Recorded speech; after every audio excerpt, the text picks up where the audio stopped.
ini kamu telah melakukannya untuk aku. Inilah dasar munculnya nas ini. Bagaimana kita menunjukkan keadilan?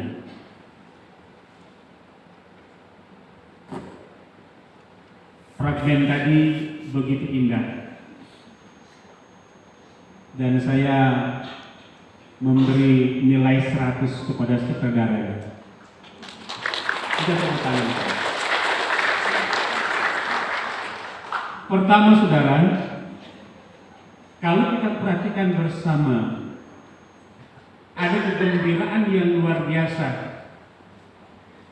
ketika Natal tiba, tetapi ada yang tidak tahu apa itu Natal. Sehingga dia mencari dan mencari. Pertama yang dia dapatkan, Natal bajual. Momen orang untuk bajual daging ayam, daging babi, terong, dan sayur kangkung. Oh, dia katakan Natal momen untuk berjual. Dia tidak puas, karena tadi kan bahasanya bahasa timur, saya juga bahasa timur sekarang. Dia tidak puas, kong dia bacari lagi ulang. Dia berjalan, dia ketemu dengan dua tante-tante Hebrew. Dengan gayanya masing-masing, ya. Dengan tas yang bermerek atau brandednya luar biasa, ada Gucci, ya kan? DP gambar Gucci, betul. Ini bagus. Kok dia dapat apa?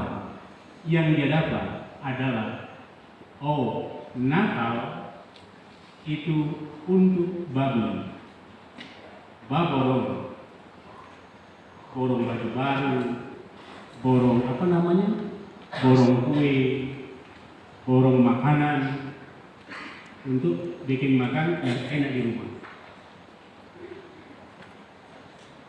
Tapi kurangnya tadi saudara di situ, baju baru, ya kan? Kalau Natal kan itu baju baru, apalagi cat rumah baru, korden baru, ya. Yang kurang apa? Istri atau suami yang baru. Kalau itu baru saya kasih nilai 12. Iya. Kemudian yang keempat muncul lagi. Inilah pembacaan kita tentang rasa keadilan. Serasa tidak adil yang dirasakan oleh ibu dan anak tadi. Situasi dan suasana Natal, anaknya sakit, dia sakit, tidak punya uang untuk ke dokter dan lain sebagainya. Maka muncullah kasih, pengertian Natal. Mereka membawa keadilan kepada seorang anak dan seorang ibu yang membutuhkan. Itulah juga Natal yang kita rayakan sekarang, dan aksi kita itu nyata.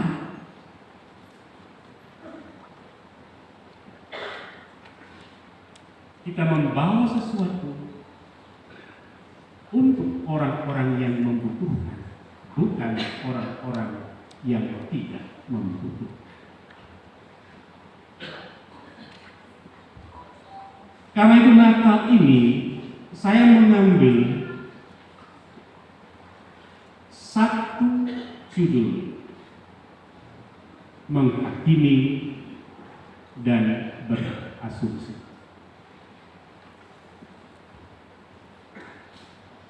Saya akan bercerita Mungkin cerita ini Bapak Ibu sudah sering dengar, sering tonton di YouTube. Itu ada seorang gadis namanya Desi. Ya, waktu saya pertama kali di Harapan, yang menjadi CS di situ adalah Ibu Desi. Jadi sehingga saya kasih nama sekarang gadis itu adalah Desi. Ada di sini. Sensei Desi. Desi baru saja Bapak Ibu mulai masuk bersekolah kelas 8. Kebetulan Bu Desi pendek kecil.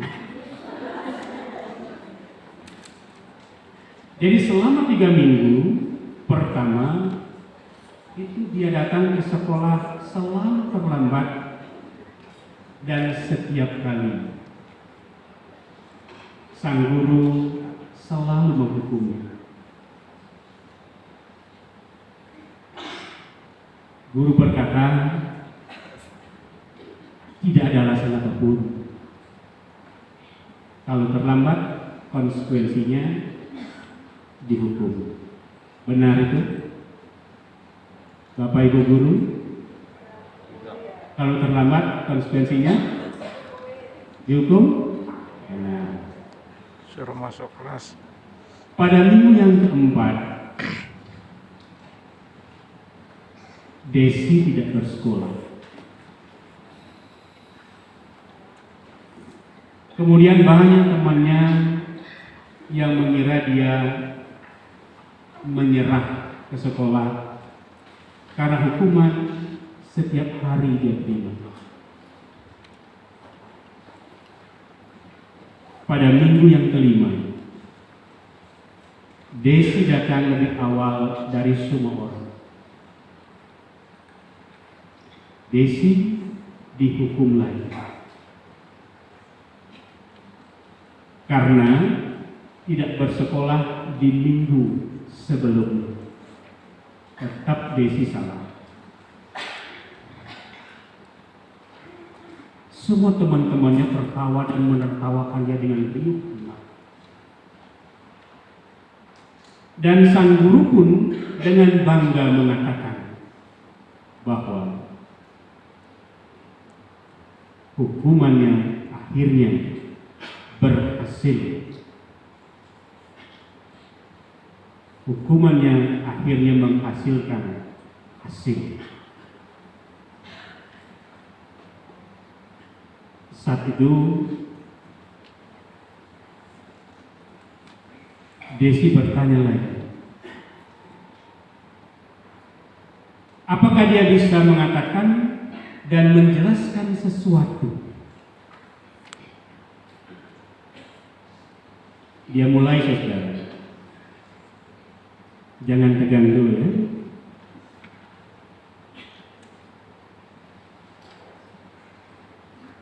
Dia mulai bercerita dan mengatakan sesuatu kepada guru dan di hadapan temannya semua.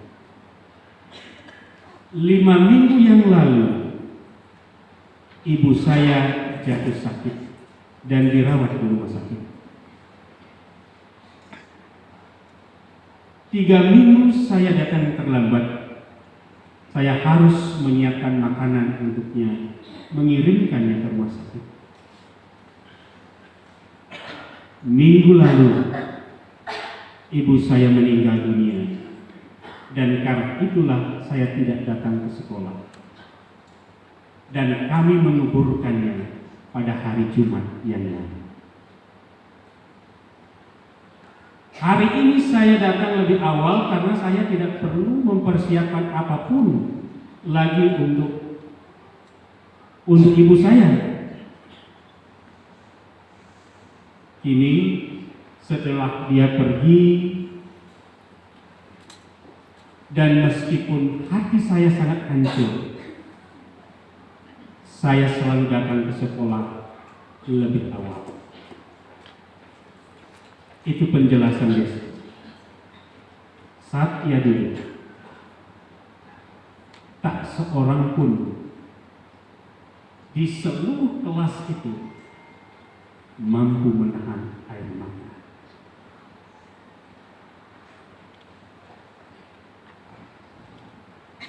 Apa pesan dari cerita? Pesan Natal yang dapat kita ambil dari cerita itu, seberapa seringkah kita menghakimi orang lain untuk hal-hal yang tidak kita ketahui.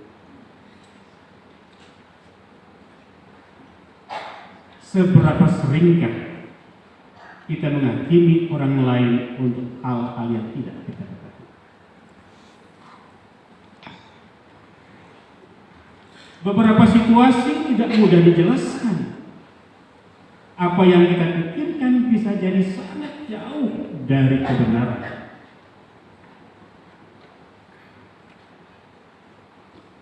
Jangan berasumsi.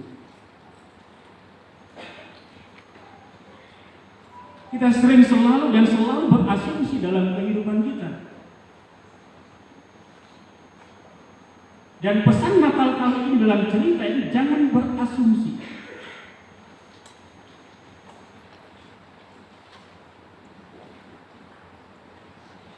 Apakah saudara tahu apa yang orang lain lalui? Apa saudara tahu apa yang orang lain lakukan dan rasakan dan alami?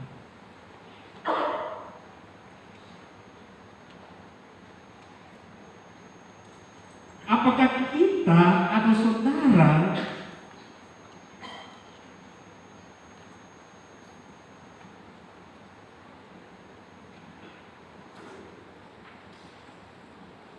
mungkin bahkan tidak tahu kesulitan yang dialami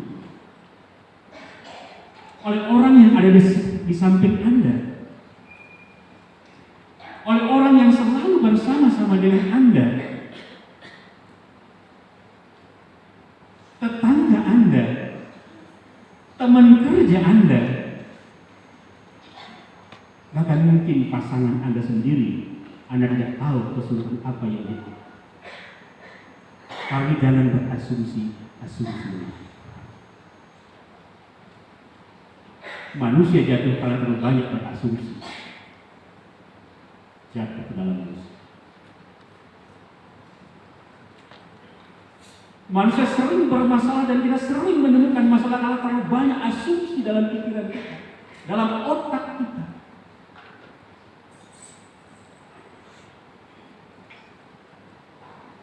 Karena selalu dan lebih banyak asumsi kita kepada orang lain negatif.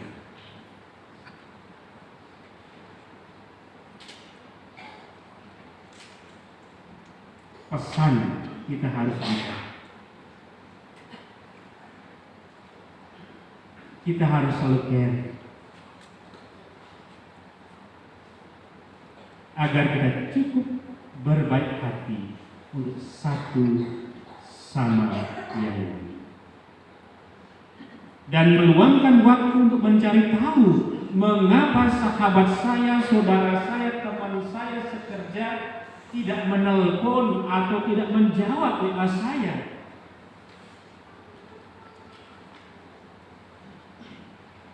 Cari tahu dulu untuk mengerti sebelum Anda ingin dipahami.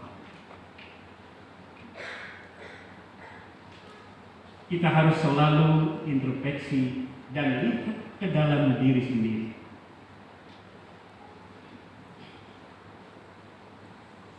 Tuhan berkata jangan takut. Tapi yang kita selalu takutkan dalam kehidupan ini,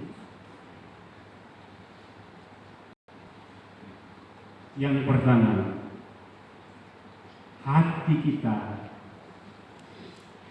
sebenarnya kian hari kian mengeras dan sulit menerima nasihat, namun sangat pandai untuk menasihati.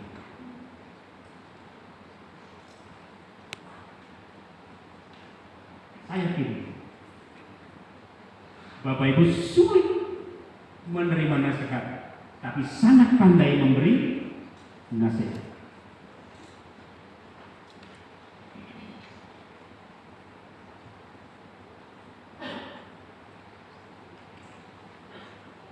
Kita takut. Kita merasa paling benar. Sehingga merendahkan yang lain. Kan itu yang biasa terjadi ya.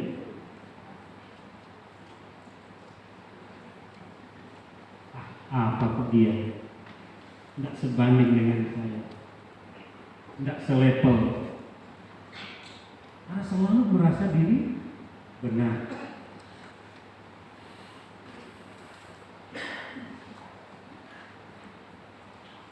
Kemudian yang kita takutkan sebenarnya juga adalah ego kita terlalu tinggi hingga merasa paling baik di antara yang lain. Saya paling baik. Ini saudara. Dan tidak ada orang jual kecap nomor 2, pasti nomor 1. Termasuk kita semua. Selalu mau nomor 1. No, kalau begitu siapa yang nomor 2?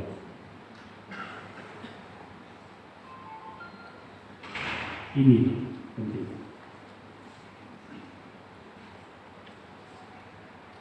Kemudian yang lain,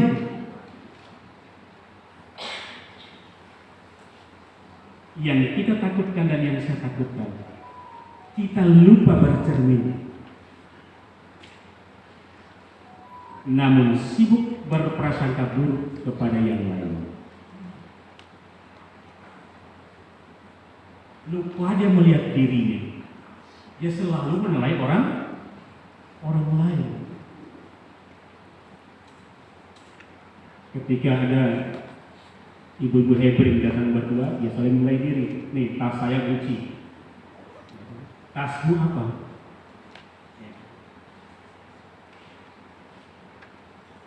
Bahaya. Kemudian yang berikut, ilmu kita akan membuat kita menjadi sombong, memandang yang lain berbeda dengan.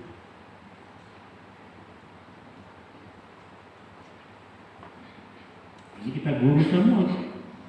Jangan sampai karena ilmu kita membuat kita sombong.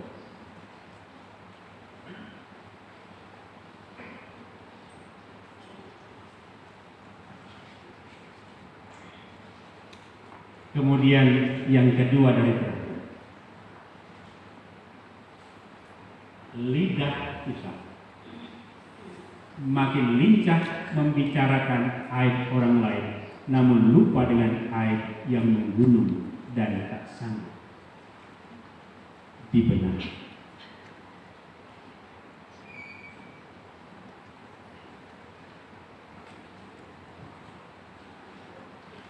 Memang begitu. Bacaan ayat 40.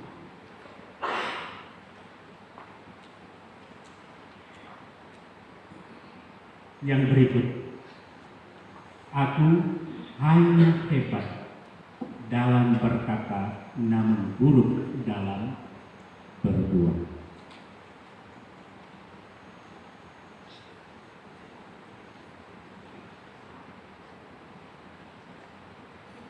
Cerdas mengkritik, namun lemah dalam mengoreksi diri sendiri.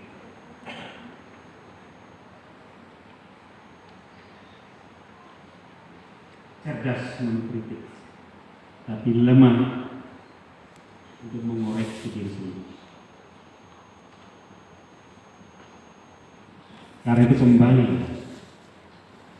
bencilah dosa itu. Hiduplah dalam kebenaran dan keadilan Allah. Karena berasumsi yang berlebihan menghakimi orang lain.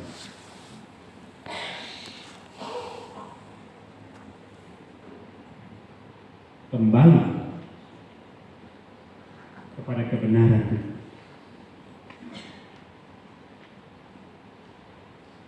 Matius 2 ayat yang ke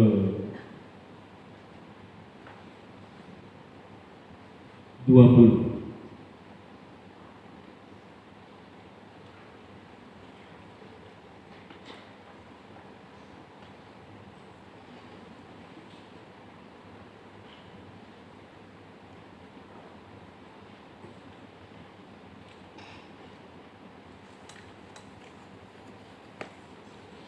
Lukas maksud saya, Lukas 2 ayatnya.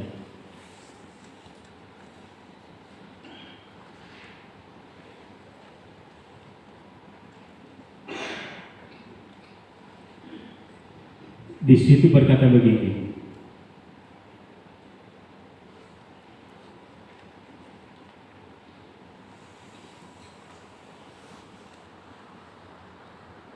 Maka kembalilah gembala-gembala itu sambil memuji dan memuliakan Allah, karena segala sesuatu yang mereka dengar dan mereka lihat semuanya sesuai dengan apa yang telah dikatakan kepada mereka. Kita domba gembala. Dan gembala-gembala di dalam kehidupan, maka kita harus berani kembali ke jalan Allah, terus memuji Allah, karena apa yang terjadi itu adalah kebenaran di dalam kehidupan. Sang Putra telah lahir dan Dia telah menjadi juru selamat dalam kehidupan dunia. Tuhan memberkati.